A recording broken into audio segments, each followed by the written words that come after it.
we need to figure out what allows you to move around. The muscles involved, the bone structures involved, and so on. I don't want you to get bogged down in trying to learn bone names. That's for when you take anatomy and physiology.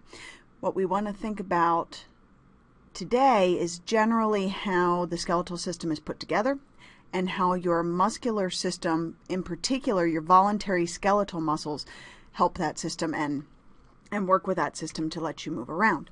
So with our skeletal system, we have to think about what it means to be a skeleton. First of all, why do you even have one? It's going to provide some support for you, right? It's certainly going to hold you up, give you attachment points for muscles, and we also look at it as being very protective. Think about your rib cage. If we cut you open, what would you find under your rib cage?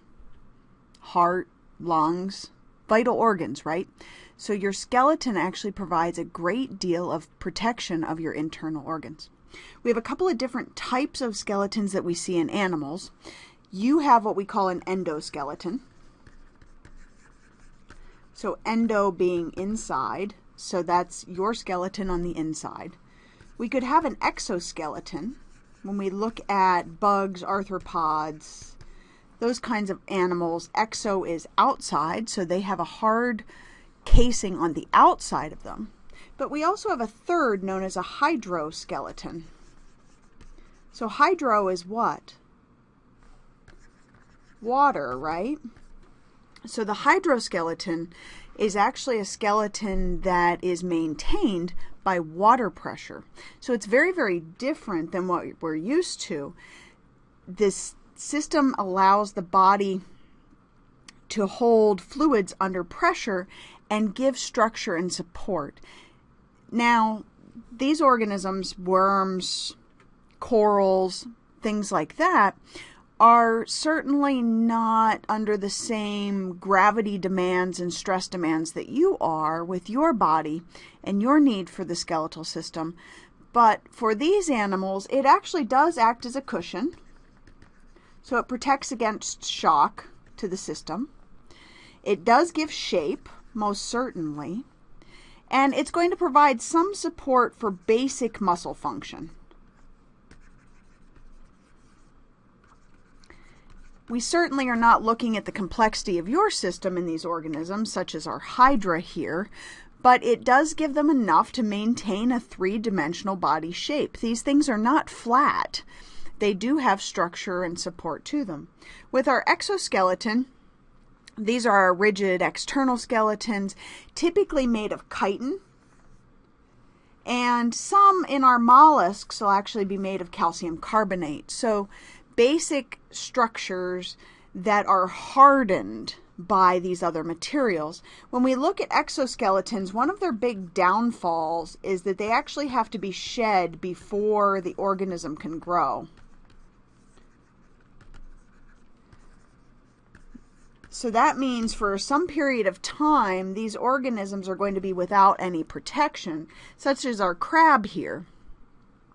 So with our crab, this is actually the crab at the back side who's moving backwards out of his shell. And what's left is this hard exoskeleton that's going to remain. And it won't go to waste in the ocean. Something will certainly use it or eat it. And it gets broken down.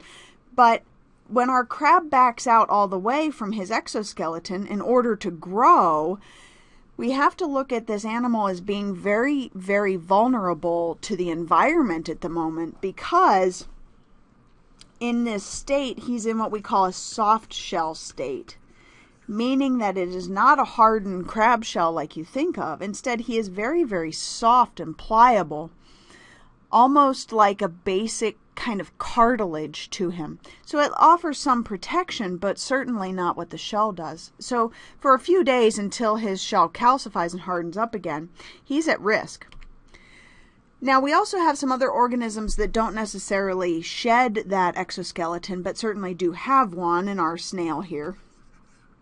Looking at a very strong exoskeleton associated with this. This is actually a cowrie or a marine snail. We see these a lot in ocean systems. And little tube feet moving them around on the bottom as we would expect with a mollusk.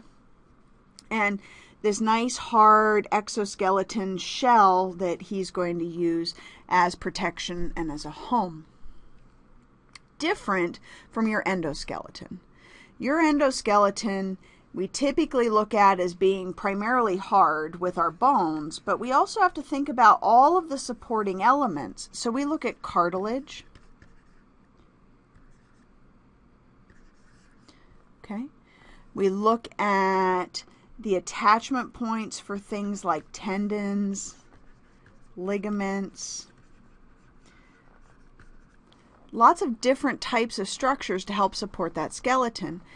You don't have the only type of endoskeleton. We actually see endoskeleton in echinoderms as well. Echinoderms such as this sea urchin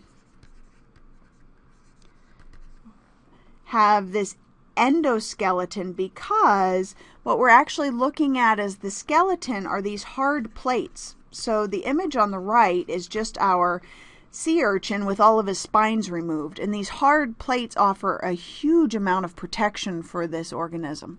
Now you're much more used to seeing an endoskeleton like this. You actually aren't that different from a frog when we look at an endoskeleton. These structures here, the bone is kind of this cream color. The cartilage points are these white spots. So we see both the interaction of bone and cartilage associated with these endoskeletons that we're more used to.